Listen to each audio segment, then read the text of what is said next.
કે આ બધા ગુરુ ગુરુ ગુરુ શું કરે? ગુરુને જ વાણી બોલે, બીજું કોઈ બોલતા નથી. રામનો નહીં, કૃષ્ણનો નામ નહીં. ભલે એમણે પણ ગુરુને જ બતાવ્યા છે ને. એને પણ એ લોકો બધા ગુરુને સેવ્યા છે.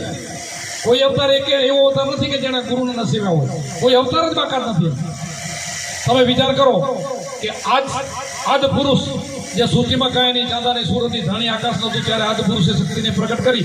એમાંથી બ્રહ્મા વિષ્ણુને પ્રગટ કર્યા. અને પછી સૃષ્ટિ આપણને બધી ખબર છે કે મનુ મહારાજ સુધી એક જ વર્ણ, બીજું કોઈ વર્ણ નહીં. પછી અહીંથી 4 ભાગલા પડ્યા. અને એ સમયે માર્કંડ ઋષિ ઉપદેશ આપેલો. વિચાર કરો તમે, એ જગતમાં હાલ્યો હોય અને આ શક્તિ જે પ્રગટ કરવા વાળી એ પોતે ખુદ રહી ગઈ. બોલો. અને બીજો જન્મ દક્ષ રાજાને કરે છે. ત્રીજો હિમાલયને જ્યાં આ ત્રીજા જન્મની અંદર નારદજીને ત્યારે એવું થયું કે આવી. વિચાર કરો ત્યાં સુધી કે આ જોગમાયા કેટલા હજારો વર્ષ સુધી તપ કરે, 5,000 વર્ષ શિવને મળવા તપ કરે અને પાછા એમની સેવા કરે અને પાછા આ વાતથી તો વંચિત રહી જાય છે. તો મારે એને થોડીક જાણ કરવી જોઈએ. અને એ સમયે મૃત્યુ લોકમાંથી ત્યાં નારદજી ત્યાં જાય છે. શિવજી પોતે ધ્યાનમાં બેઠા હોય છે અને પાર્વતીજીને વાત કરે છે. માતાજી, હું તમને એક પ્રશ્ન વાત કરવા માટે આવ્યો છું, પણ વાત એવી છે મારી, તમે માનશો નહીં. કે પાર્વતીજી કે એવું થોડું કે હું તારી વાત તમારી વાત ન માનું અને પછી તમે વળી આવ્યા છો કેવા હવે ન કેવું ને તમે કેવું બધું જ માનવા તૈયાર છો કે નહીં માનો એવું છે. મારી વાત એવી છે, નહીં મને એવું બધું ચોડ કર્યું બરાબર. અને પછી વાત કરી કે શિવજી કોનું ધ્યાન કરે છે? તો કે એ તો મને ખબર નથી. તો કે આ જ વાત હશે ને. એ શેનું ધ્યાન શેનું કરે? તો કે મને ખબર નથી. તો કે એ પૂછો. તો કે હવે એ મારે એને તો ક્યારે સમાધિમાંથી ક્યારે ઉઠે, ક્યારે આવે ને ક્યારે મને સમજાવે? તો કે ના, હું અત્યારે જ તમને સમજાવું. આ રીતે તમે બોલજો એટલે એ સમાધિ છૂટી જશે અને સીધા અહીંયા આવશે. પછી પ્રશ્ન પૂછજો તમે, અને નહીંતર તમે રહી જશો. તમને ખબર છે કે તમારો જન્મ પહેલાં તમે એમને પ્રગટ કરવાવાળા તમે છો. પછી બીજો જન્મ તમારો ત્યાં દક્ષ રાજાને ઘરે થયો, ત્યારે રામચંદ્રજી સીતાજીને ગોતતા હતા, ત્યારે તમને થોડોક સંશય થયો રામ ઉપર અને તમે એમની પરીક્ષા કરી. તો તમે સ્વરૂપ બદલી શકો છો. જ્યારે તમે સીતાજીનું રૂપ લીધું હતું, તો આજે જોગણીનું રૂપ લ્યો અને જોગણીનું વિકરાટ સ્વરૂપ લઈને તમે ત્યાં જાઓ અને તપ ભંગ કરાવો. અને તપ ભંગ ન કરાય તો હું જે તમને શ્લોક આપું એ બોલજો. અને ખરેખર મોટો એ જોગણીનું સ્વરૂપ લઈને શિવજી જ્યારે ધ્યાનમાં હતા ત્યારે ત્યાં જઈ અને એનું તપ ભંગ કરવા માટે ઘણો પહેલાં તો ઘોઘરા બોઘરા પછાડ્યા, બધું કરી લીધું. પછી જે નારદજી કીધું, જે શીખડાયું હતું, બેઠત બારું ઉઠત બારું જાગ્રત સૂતા 3 ભુવનમાં મારું રાજા હતું, ક્યાં કરે આવતું હતા. હવે ક્યાં કરે અવધૂતાની વાત થઈ ને તો શિવજી ધ્યાનમાંથી છૂટી ગયા કે આ કોણ? હવે સીધી આંખ ખોલીને વિકરાટ સ્વરૂપ જોયું એટલે જવાબ આપી દીધો કે બેઠક નબળું ઉઠત નબળું જાગ્રત સૂતા 3 ભુવનમાં તું માર ત્રફડો. અમે 4થા ભવનમાં સૂતા. હું 4થા ભવનનો માલિક છું, એનું ધ્યાન કરતો હતો. તું 3 ભવનનો જાણ, 3 રજોગુણ તમોગુણ સતોગુણ, તું 3માં રમી લે, એમાં તારું કાંઈ ના હાલે. મારી ભૂમિકા 4થા ભુવનની. અને સીધા નારદજી યાદ આવી ગયા કે નારદજી સાચા છે. મને આ 3 ભુવનની ખબર છે, 3 ગુણની ખબર છે, આ 4થાની મને ખબર નથી. તરત નીકળી ગયા અને શિવજી ધ્યાનમાં જોયું કે આ કોણ હતી. ત્યારે જોયું કે આ તો પાર્વતીજી. નારદજી આવ્યા હતા અને સીધા ત્યાં કૈલાસમાં જાય છે અને શિવજીને ખબર પડી ગઈ. ત્યાં માતાજી ત્યાં થોડાક રિહાઈને ખટકા પર હોઈ ગયા છે. આવું બધું અત્યારે હાલે, એવું થોડુંક હાલતું હશે. તો ત્યાં ગયા. શિવજીને ખબર તો હતી કે આને સમજાવવા માટે બીજો કોઈ ઉપાય નથી. સીધા દરવાજા ઉપર ગયા અને કીધું, સત્ય જે નારદજી પધાર્યા હતા એટલું જ બોલો નથી. અને ખબર પડી ગયા તો બધી ખબર પડી ગઈ. એટલે હાથ છોડી, પ્રભુ હું તમારી અર્ધાંગના, અમારો 3જો જન્મ, હું તમારી કેટલી સેવા કરું, છતાં તમે 4થી ભૂમિકાની મને વાત બતાવતા નથી. આ છે શું?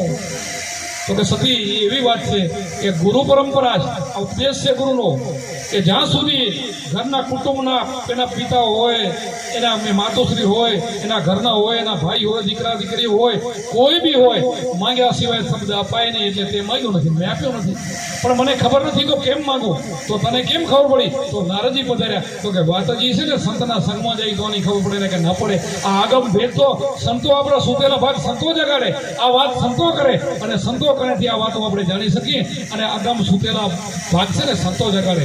અને એ સમયે આપણને ભાગવતમાં આ વાત આવેલી છે. પાર્વતીજીને એ શિવજી ઉપદેશ આપે છે. એટલી આજુબાજુ કોઈ મનુષ્ય હોતું નથી. આજ પણ સંતો કોઈ ઉપદેશ આપે ને તો બંધ બારને આપતા હોય છે, ડુગરા માણસને આવવા દેતા નથી. એ સમયે શિવજીએ 3 તાળી પાડીને પક્ષી પણ ઉડાડી દીધા હતા અને પાર્વતીજીને ઉપદેશ આપતા હોય છે. અને એ સમયે એક પોપટનું મારામાં ઈંડું રહી ગયું હતું, બચ્ચા ઉડી ગયા અને પાર્વતીજીનો ઉપદેશ આપે છે. અને ઉપદેશ આપતા આવતા એને થોડી નિંદર આવી ગઈ, ઝોકો આવી ગયો. તો ઓ બાજુ પોપટના ઈંડામાંથી બચ્ચું બની ગયું અને માણસના જેવો અવાજ આવ્યો. શિવજી કે અહીંયા કોઈ માણસ નથી અને ઉપદેશ તો આપણે એકલા ભાઈ કોઈ હોવું નથી. પાછો શબ્દ અધૂરો મૂકી દીધો અને શિવજી એને પકડવા માટે નીકળ્યા. પકડવા માટે હાથ લંબાવે છે અને આ પોપટનું એનામાંથી બચ્ચું બની ગયું ને ઉડવા મળે છે. ઉડતા ઉડતા ઉડતા શિવજી હાથ લંબાવવાનો ડર છે મને હમણાં પકડી લેશે અને વ્યાસના પત્ની ઉતરતા મોઢું ખોલું ખોટું એના પેટમાં ઉતરી ગયા. આજ પણ ભાગવતની અંદર તમને ખબર છે કે ઘણા વર્ષો પછી 12 વર્ષ પછીનો જન્મ થાય સુખદેવજી. સુખ એટલે પોપટ, એના ઉપરથી નામ સુખદેવજી પડ્યું. અને અડધું જ્ઞાન થઈ ગયું, ફક્ત અડધું. અડધા જ્ઞાનમાં એટલું બધું ત્રિકાળ જ્ઞાન થઈ ગયું કે જન્મ્યા પહેલા ઓળ છે હાલવા મળી ગયા. ત્યારે એને પિતાએ કીધું કે બેટા તને જે જ્ઞાન મળ્યું ને અધૂરું જ્ઞાન છે, પૂરું નથી મળેલું અને પૂરું જ્ઞાન મેળવવા માટે તારે હજી બીજે જવું પડશે. તો કે એમ તો તમે ઉપદેશ તો હું નહીં આપો, મારામાં તને સંશય રહેશે, તારે જનક રાજા પાસે જવાનું. અને આપણને બધાને ખબર છે એ સુખદેવજી એટલું જ્ઞાન થયેલું છતાં બાકીનું જ્ઞાન સુખદેવ જનક રાજા પાસે લીધું. તમે બધા જાણો છો ભગવતની વાત. અને આ શબ્દ આજ બીજું નહીં, એ સમયે માણસની આયુષ્ય બહુ મોટું હતું. હવે તમે વિચાર કરો કે જેટલા વર્ષ હોય આપણને ઉંમરની ખબર નથી, પણ એમાં શાસ્ત્રોમાં લખેલું આપણે વાત માન્ય રાખવી પડે કે 5,000 વર્ષ સુધી પાર્વતીજી શિવજીને મેળવવા માટે તપ કરેલું આયુષ્ય હશે કદાચ. તો હવે કળિયુગની અંદર આપણું 100નું આયુષ્ય ગણાય, પણ લગભગ અત્યારે 100ના કોઈ થતા નથી.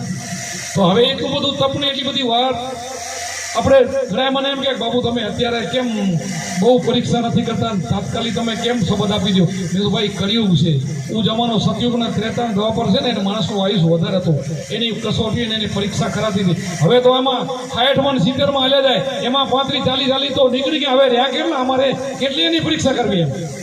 હવે સમય થોડો રહ્યો છે, થોડા સમયમાં એને કામ કરવાનું છે. અને કળિયુગમાં તો તમને બધાને ખબર છે કે આપણે પ્રથમ યુગની અંદર પ્રહલાદે 5 કરોડને ઉપદેશ આપ્યો તાર્યા. બીજા યુગની અંદર આપણને ખબર છે હરિશ્ચંદ્રજી તમને ખબર 7 કરોડને તાર્યા.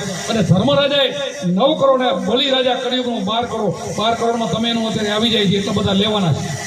એટલી કસોટી કરવા જાય તો ક્યાં થાય ભેરું. અને હરિશ્ચંદ્રની કસોટી કરી એ સમયે બધાએ દેવોને એ સમયે કીધું હતું કે હવે આવી કસોટી તમે કળિયુગમાં કોઈ નહીં ન કરશો, ન કે ભક્તિ કોઈ નહીં કરી શકે. તો કે ના નહીં કરી તો અત્યારે એટલી કસોટી નહીં થાય. અત્યારે બહુ તો પરીક્ષા થાય. તમને 2-5 ધક્કા ખવડાવી, કોઈ ફૂનમું ભરાવતા હોય, કોઈ બીજ ભરાવતા હોય, કોઈ 1100 ભરાવતા હોય, કોઈ 5 ધક્કા ખવડાવતા હોય, અને પછી એને જોવે કે આ વ્યક્તિ છે.